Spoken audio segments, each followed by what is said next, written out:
교회는 믿음의 공동체입니다. 물론 사랑의 공동체이지만 그 사랑은 믿음 위에 기초하죠. 믿음과 사랑 어느 하나 중요하지 않은 것이 없습니다만, 우리는 믿음을 통하여 천국을 향해 나아가고 예수님의 이름을 믿음으로 구원을 받고 예수님을 주님으로 고백하고 그 부르심과 인도하심을 따라 천국을 향해 믿음 안에서 사랑하며 가는 믿음의 공동체, 사랑의 공동체, 바로 교회입니다. 동시에 부름받은 소명 공동체로서 우리에게 맡기신 사명을 감당하며 그 일을 힘쓰는 교회, 영혼을 구원하고 예배를 드리며 선교를 하고 사랑하며 구제하며 긍휼을 베풀어 나가는 그런 교회 일들을 해야 됩니다.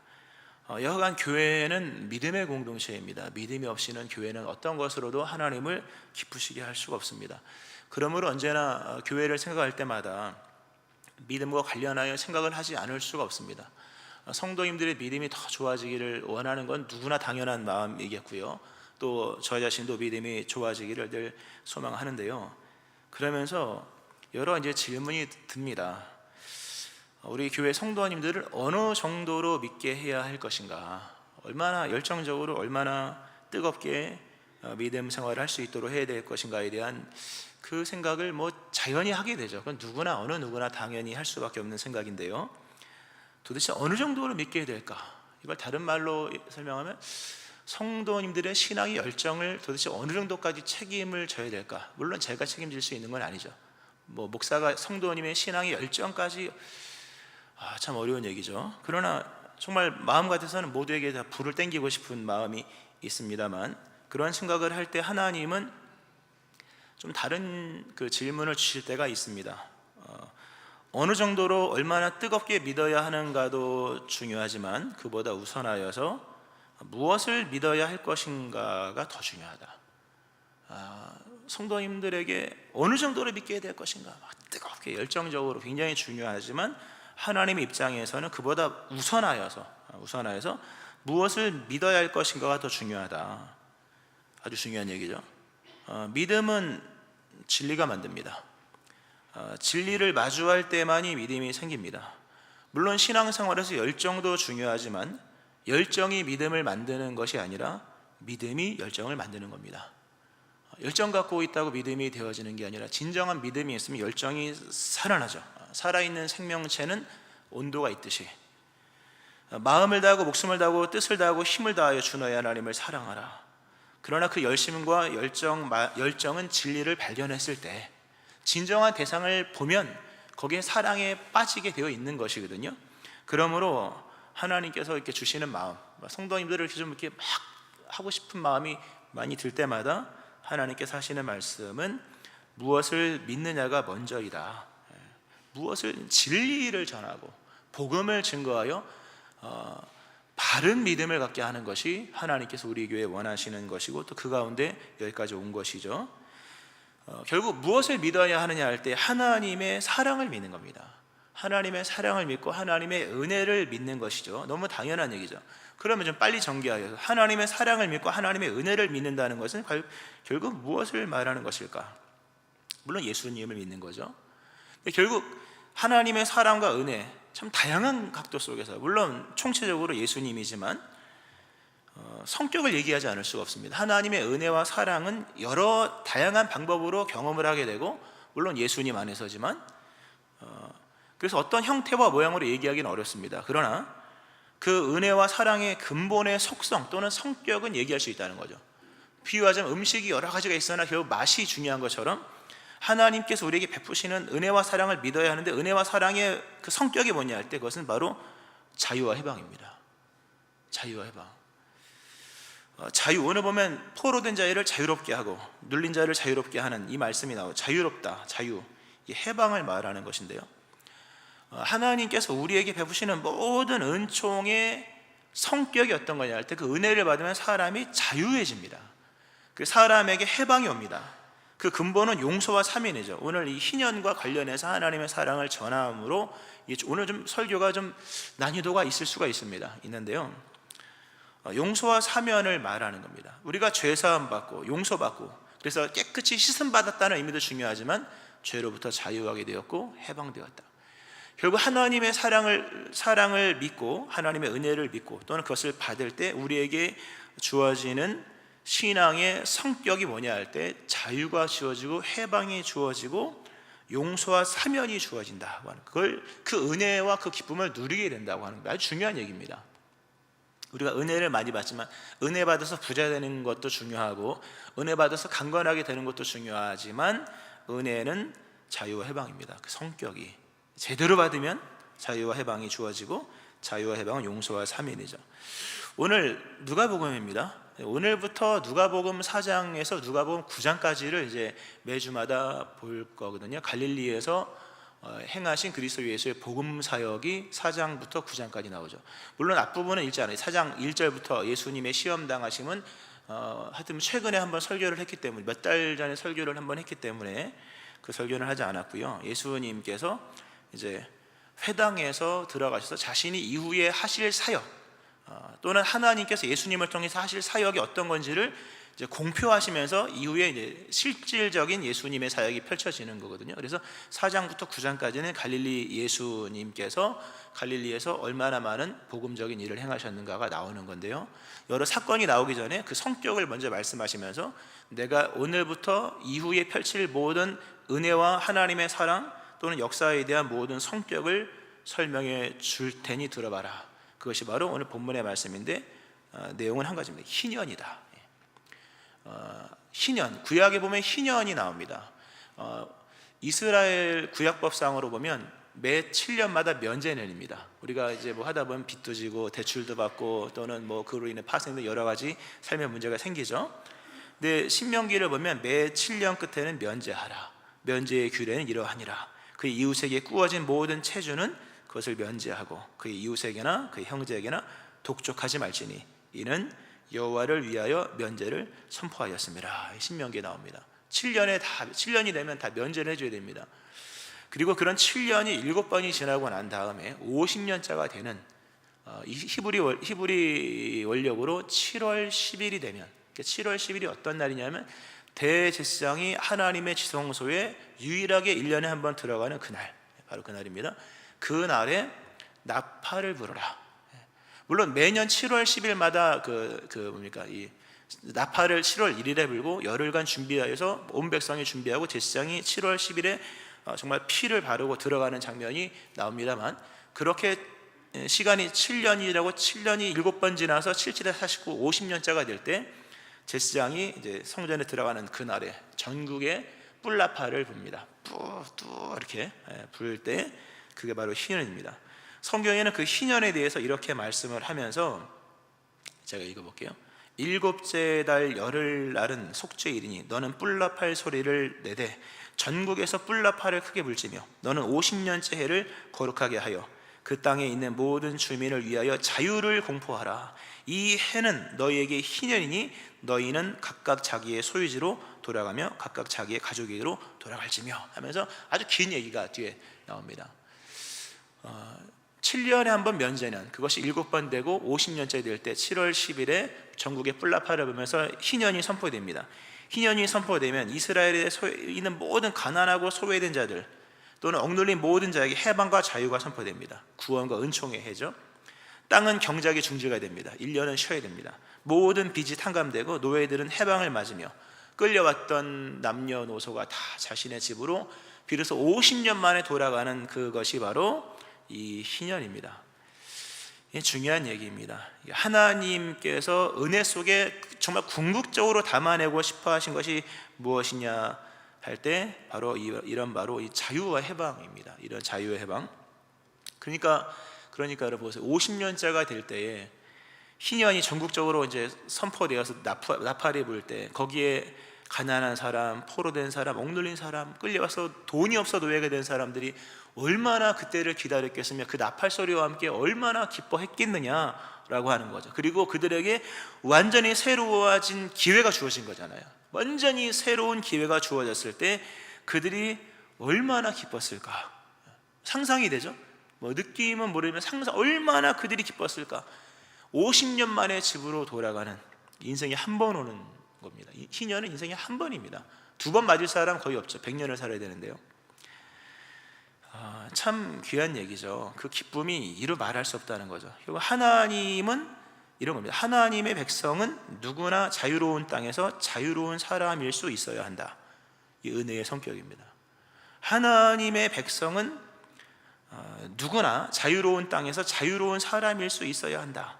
이 하나님의 뜻입니다. 근데 이것이 한 번도 안 지켜집니다. 아쉽게도 희년은 단 한 번도 지켜지지 아니하고, 지난주 얘기했던 것처럼 부가 축적이 될수록 계층과 계급을 만들어서 더 견고해져서 50년 만에 돌려보내야 되는데, 50년이면 돌려보내야 되는데 아주 500년 동안 묶어놓을 정도로 그렇게, 그래서 기본권이 무너진 그런 뒤틀린 세계에 대한 질타, 이런 내용이 아모스서에 보면 아주 아주 선명하게 나오는 것을 볼 수가 있습니다. 이렇게 희년이라고 하는 것은 아주 최고의 기쁨이요, 또는 해방과 자유의 날입니다. 근데 이게 한 번도 지켜지지 않았죠. 근데 그것을 유일하게 지키신 분이 있으니 바로 하나님입니다.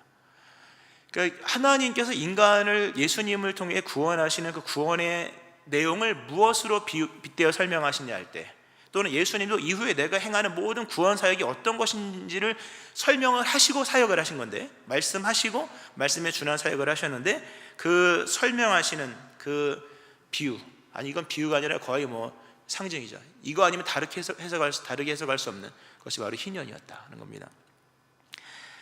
우리 하나님께서 우리에게 베푸시는 그 은혜와 사랑이 얼마나 대단하고 위대한 것이냐 하면, 하나님은 예수님을 통해서 희년의 나팔을 부셨다는 겁니다. 희년의 나팔을 부셨다. 말씀드린 것처럼 희년을 나팔을 불면 모든 사람이 집으로 다 돌아갑니다. 흩어진 모든 가족들이 모아지고 잃어버린 모든 땅과 토지를 다 물려받는 겁니다. 얼마나 감사한 일입니까? 제가 지난달에 좀 쉬면서 고향에 가서 오랜만에 좀 긴 시간을 좀 머물면서, 예전에 아버지가 농사를 짓던 그 논을 한번 가봤습니다. 근데 그 논은 아쉽게도 하여튼 아버지께서 보증을 잘못 쓰셔가지고 변호사를 살 돈이 없어서 땅을 팔아서 했던 그 논이었거든요. 제가 중학교인가 고등학교 때 땅을 파셨는데 기억이 있었던 땅, 그래서 한번 가봤습니다. 갔더니 정말 아련하더라고요. 마음 같아서는 다시 사고 싶더라고요. 근데 만약에 희년이 되었는데 그걸 돌려받는다고 생각해 보세요. 할렐루야입니다. 저한테는 진짜 그 땅 다시 사고 싶더라고요. 그 땅을 큰 땅은 아니지만 한 300 몇 평 되는 땅이었는데요. 우리 하나님께서 예수님을 통해 행하신 것이 바로 그것입니다. 잃어버린 모든 것들, 오늘 보면 가난한 자, 삶의 무게가 너무 무겁고 환경이 열악한 자를, 결국 가난한 자, 포로된 자는 또 부채를 갚지 못해서 노예로 붙잡힌 자, 눌린 자는 압제당하는 자들로부터 사회적 보호를 받지 못하는 약자, 눈먼 자는 말 그대로 눈먼 자이고요. 여러 상황적 해석을 하면 앞을 볼 수 없는 여러 인생 속에 있는 사람들, 이 사람들에게 하나님께서 예수님을 통해 희년을 선포하셨다. 이런 겁니다. 이거 시대 역사적으로 해석하면 얘기가 많이 나오겠지만 영적인 해석을 하겠습니다. 믿음 생활을 하는데요, 삶이 너무 힘들면 믿음 생활이 어렵습니다. 너무 가난하면 교회 나오는 게 어렵습니다, 여러분. 출근해야 되고 퇴근해야 되고 또 대리운전, 예를 들어 대리운전도 하고 이런 경우도 있거든요. 가령 예를 들어서 이런 너무 삶의 무게가 힘들면 믿음 생활이 어렵습니다. 그러니까 우리가 다른 사람의 믿음을 교회에서 만나는 이런 표면적인 것을 가지고 믿음이 없네 있네를 말하는 것은 진짜로 성경적이지 않습니다. 못 나올 수도 있거든요. 물론 본인이 정직한 대답을 해야겠습니다만, 또 갚아야 될 것들이 너무 많은 그 포로된 자, 인생의 의무는 귀한 것이지만 의무가 너무 많아지면 신앙생활도 힘듭니다, 사실요. 그래서 교회에서 일을 많이 맡는 것도 좋지만 너무 많이 맡으면 그것도 나름 어려울 수가 있거든요. 또 눌린 자, 압제당하는 자, 여러 가지 인생의 무게. 본문에 나와 있는 이 많은 사람들 결국 무슨 얘기냐면, 가난한 자, 포로된 자, 눌린 자, 눈먼 자. 신앙적 배경 속에서 설명을 한다면 형편상 신앙 공동체로 돌아올 수 없는 자들, 도저히 믿음 생활이 제대로 될 수 없는 불가능한 상태에 놓여 있는 사람들이거든요. 이런 사람들에게 하나님께서 예수님을 통해서 희년을 선포하셨다는 겁니다. 대단한 얘기입니다. 믿음 생활을 하기에 좋은 여건이 놓여 있는 분도 있겠습니다만, 많은 분들은 믿음 생활하기가 어렵습니다. 가난해서 또는 눌려서 여러 어떤 불확실한 인생의 상황 속에서 믿음 생활하지 못하는 수많은 사람들, 당시 유대교로 봤을 때 신앙 당시에, 지금은 믿음이 개인 플레이잖아요, 알고 보면요. 하지만 이 당시에만 해도요, 신앙은 공동체성이 굉장히 강했습니다. 함께 어깨동무를 하고 나가는 그런 개념 속에서 믿음 생활이었기 때문에 어느 선상에 믿음 생활을 하지 못하면 그냥 도태시켜 버립니다. 니네는 좀 빠져, 니네 때문에 점수가 안 나와, 니네가 빠져야지 우리 평균이 올라가. 이런 평균을 깎아먹는, 집단 공동체 내에서 평균을 깎아먹고 메시아를 대망하는 신앙의 어떤 거룩함을 이 주제를 삼고 있는 신앙의 세계 속에서 이제 결국 계속 뭡니까, 이 성속의 문제에 걸려 있는 사람들 다 빼버린 사람들, 가난하여서 눈멀고 포로되고 눌린 사람들, 이런 사람들. 무엇보다 이제 당시 기독교가 유대교가 타락을 했거든요. 기독교가 타락하면 종교가 됩니다. 근데 종교가 뭐가 문제냐? 종교가 돼도 돌아가긴 돌아갑니다. 문제는 뭐냐면 종교는 인간의 본성을 반영합니다. 인간의 본성은 기본적으로 높아지려 하고 커지려고 하고 성공을 추구하고 보다 많은 것을 추구하기 때문에 그 안에서 구분이 생기고 차별이 생기고 계급이 생기고 소외가 생깁니다. 이 종교가 그게 문제입니다. 타락을 하면 인간의 본성이 주도하는 기독교가 됩니다. 종교가 되는 거죠. 종교는 인간성을 반영을 합니다. 그러나 기독교는 영이잖아요. 성령이잖아요. 결국 그렇게 되다 보면 계급이 생기고 소외가 생기고 도태가 되면서 니네 빠져라, 니네가 빠져야 우리가 잘 된다, 이런 개념이 있었거든요, 이 당시에. 그래서 여기 나와 있는 이 많은 사람들이 결국 이 당시에 봤을 때 유대 공동체에서 버림받은 자요, 돌아올 수 없는 자요, 도저히 믿음 생활이 불가능한 상태에 놓여 있는 사람들. 놀랍게도 하나님께서 그들에게 희년 나팔을 불러서 그들에게 해방을 선언하는 겁니다. 대단한 얘기입니다. 오늘 말씀에 주의 은혜의 해를 전파하게 하려 하심이라. 주의 은혜의 해를 전파한다. 이 주의 은혜의 해라고 하는 이 원문은 하나님께서 받으실 만한 해라는 겁니다.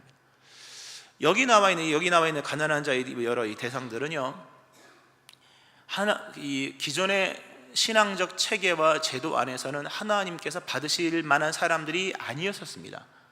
왜냐하면 워낙 문제가 많기 때문에, 뭐 자이든 타이든. 하나님께서 희년 나팔을 부시면서 희년으로 선언하신 거예요. 하나님께서 받으실 만한 해가 됐다는 거죠. 이게 무슨 얘기냐면 이제 하나님이 너희를 받아주시는 때가 왔다는 겁니다. 대단한 얘기입니다.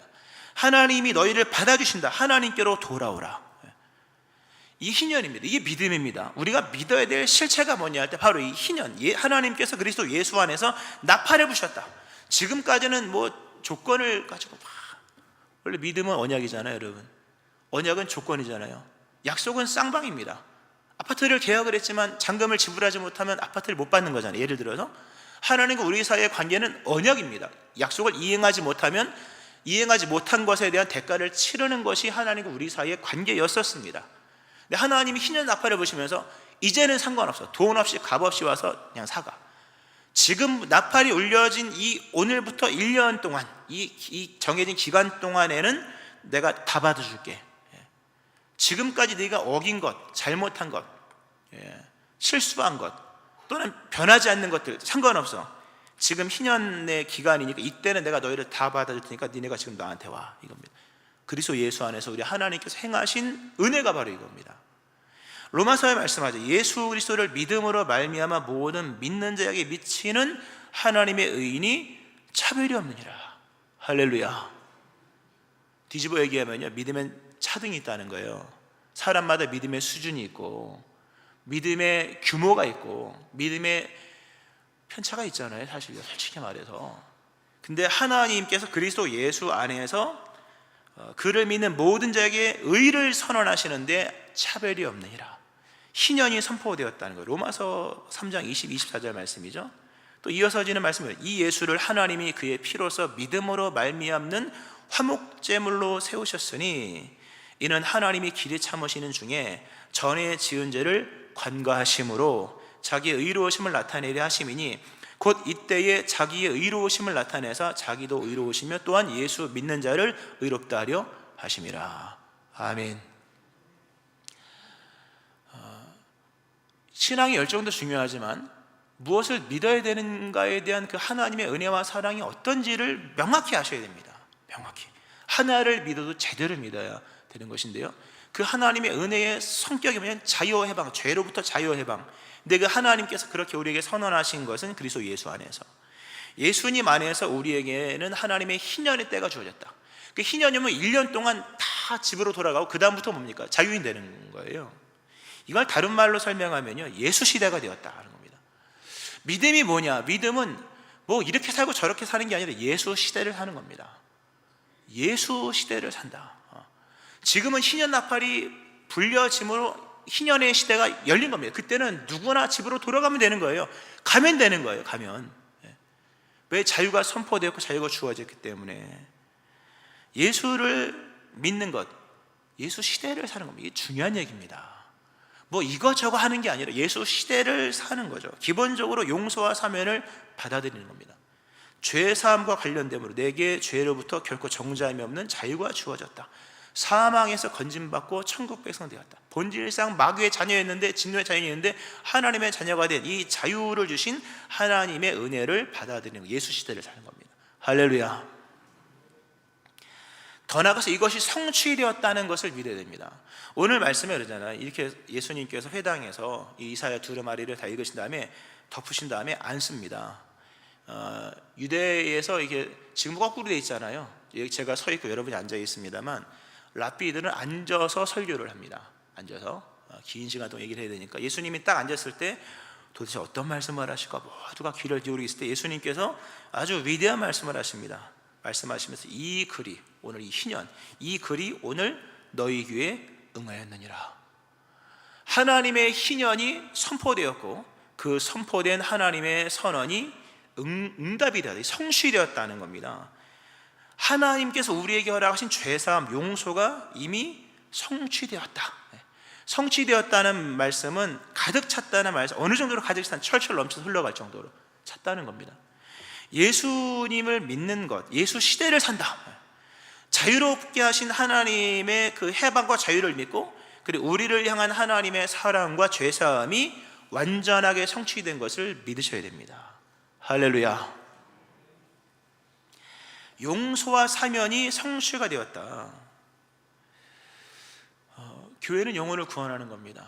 그때 때로 저분이 구원받았을까 이런 생각이 들 때가 이렇게 그러면서 어떻게 하면, 저도 마찬가지, 어떻게 하면 사람이 구원받을 수 있겠는가. 근데 이 질문은요, 지금 말씀드린 어떻게 하면 내가 구원받을 수 있을까 이렇게 얘기하면 답을 못 찾습니다. 우리가 구원을 받을 수 있는 이유는 하나님이 우리를 구원하셨기 때문입니다. 그분이 구원하셔서 구원받은 거지 내가 뭘 해서 구원받은 게 아닙니다. 내가 용서받은 것은 뭘 해서 용서받은 게 아니라 용서하셨기 때문에 용서받은 것이고, 용서를 성취하셨기 때문에 의인으로 남아있을 뿐입니다. 깊이 있게 아멘하시기를 축원합니다. 아주 중요한 얘기입니다. 만약 우리가 밑에서 무언가를 가지고 어떻게 무언가를 가지고 접근하려고 한다면요, 성립이 되지 않습니다. 로마서 말씀하신 누가 주께 먼저 드려서 갚으심을 받겠느냐. 우리가 간구한 것도 아니요, 내가 요청한 것도 아닙니다. 성경은 말씀하기를 누가 주께 먼저 드려서 갚으심을 받겠느냐. 이는 만물이 주에게서 나고 주로 말미암고 주에게로 돌아감이라. 그에게 영광이 세세히 있을지로다. 하나님이 그리스도 예수 안에서 희년을 선언하셔서 그냥 와. 하나님이 연락하시는 때가 되었으니 오기만 하면 돼. 더 이상 어느 것도 묻지 않을 것이, 이미 자유가 해방이 사면이 선포되었고 이미 성취되었으니 오라고 말씀하십니다. 이 사실을 믿는 믿음 안에서 우리가 살아가는 것이 근본 믿음 생활입니다. 지난 한 달간 그 시간을 보내면서요, 그 종교 개혁자 마르틴 루터에 대해서 조금 많이 생각을 했습니다. 많이 생각을 하고 또 책도 좀 보고, 그리고 이제 여러 흔적도 좀 이렇게 느껴보는 시간을 좀 가졌는데요. 마르틴 루터가 종교 개혁을 한 것 기본적으로 다 알죠. 복음에는 하나님의 의가 나타나서 믿음으로 믿음에 이르게 하나니 기록된 바 오직 의인은 믿음으로 말미암아 살리라는 것 같으니라. 오직 의인은 믿음으로 산다. 그 당연한 거잖아요. 근데 그 당연한 게 의외로 잘 안 믿어진다는 거예요. 얼마나 그 당연한 것이 얼마나 받아들여지기가 힘들었으면 개혁을 했을까, 목숨을 건 개혁을 했을까. 그 루터에 대한 여러 생각을 하면서 여러 역사적인 상황도 많이 좀 보고 왔습니다만, 느껴졌던 것은 이 오직 의인은 믿음으로 말미암아 살리라고 하는 이 진리 하나가 진리로 받아들여지기가 그렇게 어려운 것이구나. 정말 우리 안에는 오직 의인은 믿음으로 말미암아 살리라고 하는 그 진리가 진리로 받아들여졌는가? 사도 바울이 말틴 루터 갈라디아서 2장 말씀도 굉장히 중요하게 그죠. 사람이 의롭게 되는 것은 율법의 행위로 말미암음이 아니요 오직 예수 그리스도를 믿음으로 말미암는 줄 알므로 우리도 그리스도 예수를 믿나니 이는 우리가 율법의 행위로서가 아니고 그리스도를 믿음으로써 의롭다함을 얻으려 함이라. 율법의 행위로서는 의롭다함을 얻을 육체가 없느니라. 우리가 의롭게 된 것은 그분이 선언하셨기 때문이고 그렇게 하기로 예수님 안에서 나팔에 부셨기 때문인데 이 하나의 성경 구절을 믿음의 기반으로 삼기가 그토록 어려운 것인가? 어렵다는 얘기입니다. 루터가 종교개혁을 일으킨 날짜를 1517년 10월 31일로 잡습니다. 사실 마틴 루터의 종교개혁은 평생이었습니다. 평생. 근데 왜 10월 31일로 잡았냐 할 때 마틴 루터가 비텐베르크의 성당에 정문에다가 95개조 반박문을 걸었거든요. 사람이 이롭게 되는 것은 믿음으로 되는 것이다. 이게 당연한 얘기잖아요. 근데 이것을 설명하고 이대로 살기 위하여서 95개조 반박문이 필요했었다는 부분이 역설적으로 와닿더라고요. 우리가 하나님께서 이 희년으로서 선언하신 예수 시대를 만들어서 그 시대를 그냥 살면 되는 거야. 이것을 우리가 믿기 위해서는요, 어쩌면 여러분 안에 95개조 반박문이 필요할 수도 있는 거예요. 지금까지 우리가 믿음으로 쌓아왔던 여러 가지 것들을 어쩌면 송두리째 반박을 해야지만 비로소 사람이 이롭게 되는 것은 믿음으로 되는 것이구나 라는 것이 비로소 믿어질 수가 있다는 거죠. 그러니까 반박하셔야 돼요. 여러분 내면에 어쩌면 95개조가 아니라 95개조까지 필요하겠습니까? 그 정도의 반박이 있어야지만 고유적으로 우리 하나님께서 이 희년의 나팔을 선언하신 예수 시대, 오직 의인은 믿음으로 산다고 하는 이 말씀이 세워질 수 있었던 것처럼 여러분도 여러분의 신앙에 반박을 가하셔야 됩니다. 사도 바울이 그러잖아요. 내가 그리스도와 함께 십자가에 못 박혔다. 그러나 내게는 우리 주 예수 그리스도의 십자가 외에는 결코 자랑할 것이 없으니 그리스도로 말미암아 세상이 나를 대하여 십자가에 못 박히고 내가 또한 세상에 대해 그러하리라. 물론 총체적인 얘기지만 반박했다는 겁니다. 여러분이 정말 믿음이 충만해지기 위해서는 예수 시대를 사셔야 됩니다. 예수 시대를 사셔야 됩니다. 그것을 위해서 어쩌면 여러분은 스스로에게 수많은 것들을 반박을 하셔야만 합니다. 조목조목 반박을 하셔야 예수님이 영광을 받으실 수가 있는 겁니다. 할렐루야. 예수를 믿는다는 것은 무엇을 말하는 것일까? 물론 열정도 중요하고 다 중요하지만 믿음은 진리가 만들고 믿음이 열정을 만드는 것이죠. 예수 시대를 사는 것, 예수를 믿는 것은 예수 시대를 사는 것이요, 예수 시대를 사는 것, 그 시대를 바르게 사는 것은 은혜의 숙성인 자유를 누리며 성취된 하나님의 사랑을 기뻐하며 사는 것입니다. 참 감사한 일입니다. 이 신앙 안에서 기뻐하고 즐거워하는 겁니다, 여러분. 이 희년의 나팔을 우리가 희년을 이제 이 히브리 말로 요벨이라고 합니다. 그리고 라틴어로 요벨이라고 하고요. 그래서 이제 주빌리, 영어로 주빌리라고 하고 주빌라테 이렇게 얘기하기도 하고 하는데요. 이게 환호성, 기뻐 외치는 소리와 환호성입니다. 이 신앙입니다. 신앙생활은요, 행위를 뛰어넘어 먼저는 감정입니다. 하나님을 기뻐하는 겁니다. 할렐루야. 하나님을 기뻐하는, 이 희년의 나팔이 불렀을 때 얼마나 기쁘겠습니까? 잃어버린 땅을 다시 찾고 부모님을 다시 만나고 사랑하는 가족과 함께 이제는 잠깐 만나는 면회가 아니라 자유인 되어서, 이것이 바로 예수를 믿는 믿음의 실체라고 하는 거죠.